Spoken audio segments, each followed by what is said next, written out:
آپ کے سامنے جو کرونا کی وجہ سے پاکستان میں حالات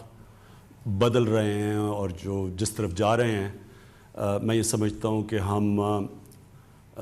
ہر روز نہیں تو ہر دوسرے یا تیسرے روز آپ کو آگاہ کرتے رہیں گے تاکہ آپ کو سب کو پتہ چلے کہ گورنمنٹ کیا کوشش کر رہی ہے، عوام سے ہم نے کیا امید لگائی ہوئی ہے، کیوں کئی قدم جو اٹھا رہے ہیں اس کے پیچھے کیا وجہ ہے، دنیا کے اندر کرونا کی کیا حالات ہیں، اور یہ اس لیے ضروری ہے کہ جب اس طرح کا سچویشن جو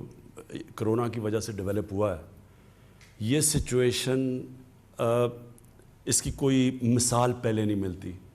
تو اس کی وجہ سے کئی ایسی چیزیں ہو رہی ہیں جس کی کبھی بھی کسی حکومت نے تیاری نہیں کی ہوئی تھی۔ تو سب سے پہلے تو میں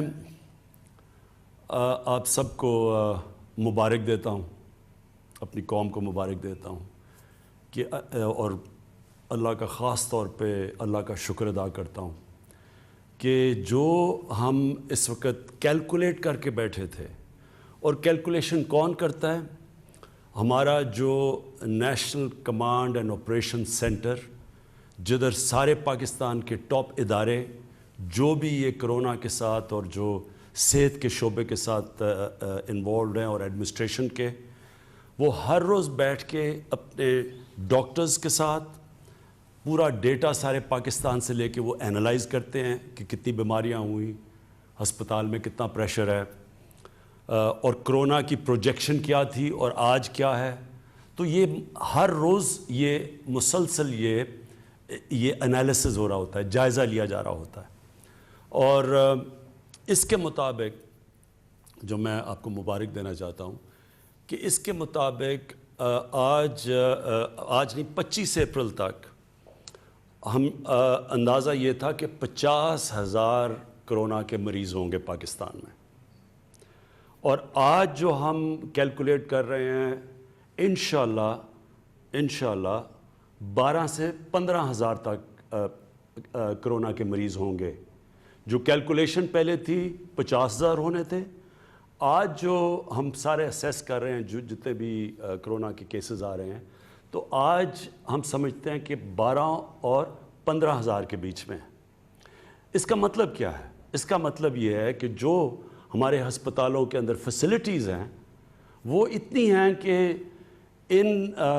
12 سے 15,000 میں جن کو انٹینسو کیئر کی ضرورت ہے، جن کی طبیعت اتنی خراب ہو جائے گی کہ ان کو انٹینسو کیئر ہاسپٹل کی جو وہ فیسلٹیز چاہیے ہوں گی جو انٹینسو کیئر میں ہیں، مثلاً وینٹیلیٹر اور آکسیجن، تو اب تک ہمارے پاس جتنے مریض آ رہے ہیں اور جو ہمارے پاس فیسلٹیز ہیں، انشاءاللہ اس ریٹ کے اوپر ابھی اس مہینے ہمیں کوئی مسئلہ نہیں ہوگا، ہمارے پاس وہ فیسلٹیز ہیں ہمارے ہاسپٹلز میں۔ لیکن جو ہم آگے دیکھ رہے ہیں کرونا کے کیسز بڑھیں گے، آپ جس طرح ساری دنیا میں دیکھ رہے ہیں کیسز بڑھ رہے ہیں، کئی سلو ڈاؤن ہو بھی رہے ہیں پھر بھی بڑھ رہے ہیں کیسز، تو ہم یہ اندازہ لگا رہے ہیں کہ ہمیں جو مشکل پڑے گی وہ پڑے گی مئی کے 15 سے لے کے مئی کے 20 یا 25 تاریخ تک۔ ہم سمجھتے ہیں کہ ہمارے ہاسپٹلز کے اوپر پریشر زیادہ پڑے گا، جو پریشر 25 اپریل میں پڑنا تھا وہ اب چلا گیا آگے 15 اور 20 مئی تک، اور اس تک ہم پوری تیاری کر رہے ہیں۔ ہماری این ڈی اے میں دنیا سے ابھی بھی ہر روز کانٹیکٹ پہ ہیں، وینٹیلیٹرز کے اوپر جو بھی چیزیں ہمیں ضرورت ہے اس کے اوپر تیاری پوری کر رہے ہیں۔ لیکن میں ابھی بھی آپ کو کہوں کہ اگر ہم زیادہ احتیاط کر دیں تو ہو سکتا ہے کہ یہ اور آگے چلا جائے، یعنی جس طرح ہم 25 اپریل کو سمجھ رہے تھے یہ چلا گیا 10 سے 20 مئی تک، اور اگر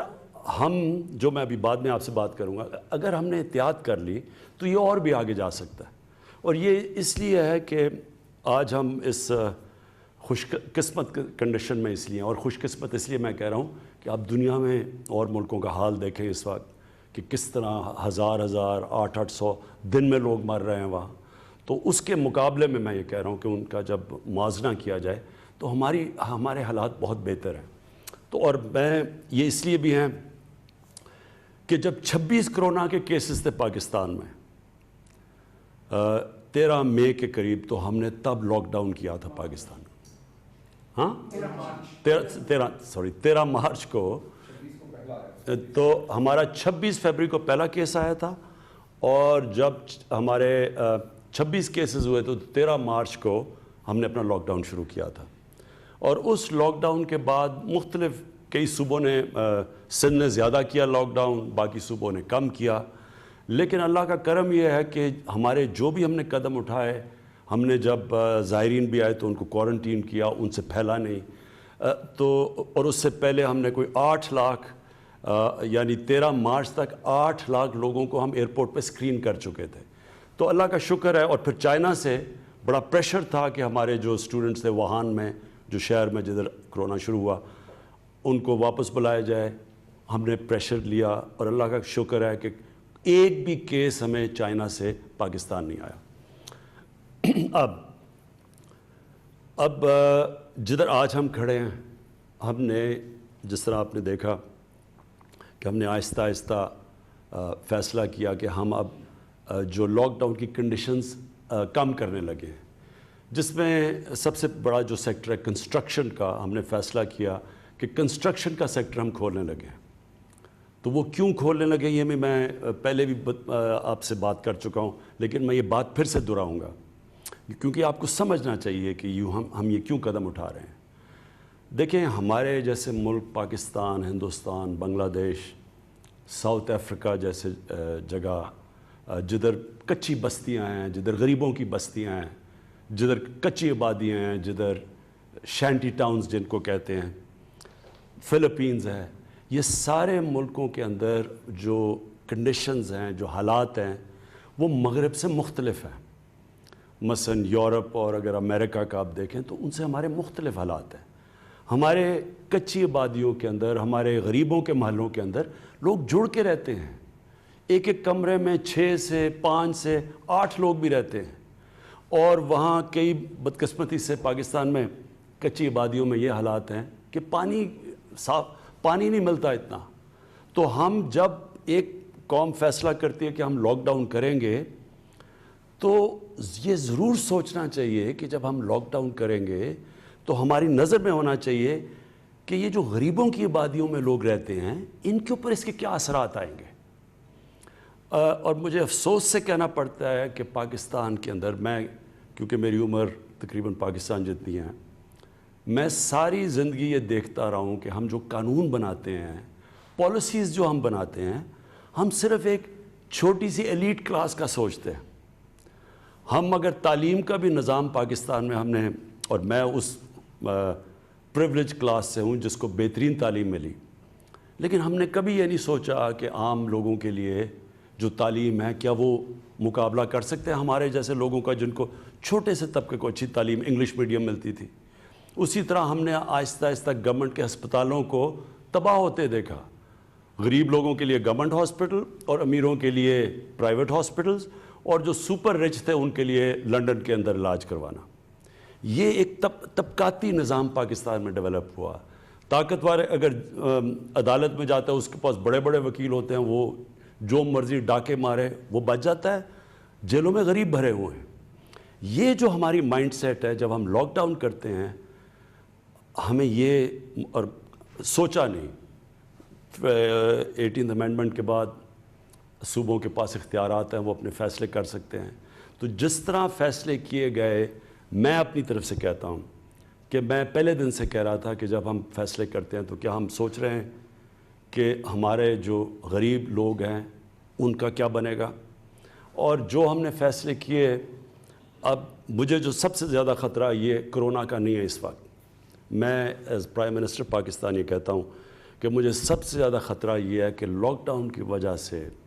جو ہمارا کمزور طبقہ ہے, غریب طبقہ ہے, اس کے کیا حالات ہیں. اور مجھے خطرہ ہے اس کا, کیونکہ میں سیدھی بات کرتا ہوں. آپ اگر امریکہ میں دیکھیں, انگلینڈ میں جدھر میں نے بہت ٹائم گزارا ہوا ہے, وہاں کا جو مزدور ہے وہ زیادہ تر تقریباً 100% رجسٹرڈ ہے، ہوگا 2-3% نا رجسٹرڈ، لیکن وہ رجسٹرڈ ہے۔ اور آج اگر امریکہ میں یا انگلینڈ میں دیکھ لیں، کینیڈا میں دیکھ لیں، وہ کیا کر رہے ہیں کہ جیسے جیسے وہ بے روزگار ہو رہے ہیں ان کو ڈائریکٹلی پیسے جا رہے ہیں، ان امپلائمنٹ بینیفٹس ہیں وہاں، ان کے بینکوں کے اندر پیسے جا رہے ہیں، کیونکہ ان کے پاس لسٹ ہے ان کی مزدوروں کی۔ تو جو بھی مزدور اپلائی کرتا ہے کہ جی میں بے روزگار ہو گیا ہوں، وہ پھر گورنمنٹ اس کو پیسے دے رہی ہے، ان کے پاس ریکارڈ ہے۔ ہمارے 75 سے 80% جو مریض ہے وہ انفارمل سیکٹر میں ہے،